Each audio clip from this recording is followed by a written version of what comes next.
जमाना बदल रहा है, पण काय आपण आपलं पालकत्व बदलतोय काय? पेरेंटिंग स्टाईल बदलतोय काय? हे पहा, प्रत्येक गोष्टीत चेंज आलेला आहे. म्हणजे अगदी डिझेलचे व्हेइकल्स चाललेत, इलेक्ट्रिक व्हेइकल्स यायला लागलेत. शिक्षण पद्धती सुद्धा बदलली. तुम्ही सगळ्यांनी NEP बद्दल ऐकलंय. पण पालकत्वाची स्टाईल मात्र आपली अजून 100 वर्षापूर्वीचीच आहे. आपले आजी-आजोबा कसं पालकत्व करायचे, आपले आई-वडील कसं पालकत्व करायचे, त्याच पद्धतीनं अजून आपण करतोय. पण आपली मुलं जी आपली मॉडेल्स आहेत ना, ती प्रचंड वेगानं बदलत आहेत. सकाळचं मॉडेल संध्याकाळी नसतं मुलांचं. कारण ती मुलं मोबाईलबरोबर वाढलीत, ती मुलं टेक्नॉलॉजीबरोबर वाढलीत.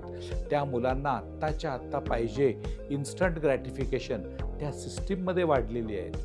तर इट्स हाय टाईम आपल्याला आपल्या पालकत्वामध्ये आमूलाग्र बदल केला पाहिजे. तो बदल कसा करायचा आणि आत्ता काय गरजेचं आहे, हे मी तुम्हाला नक्की सांगू शकतो माझ्या अनुभवातून.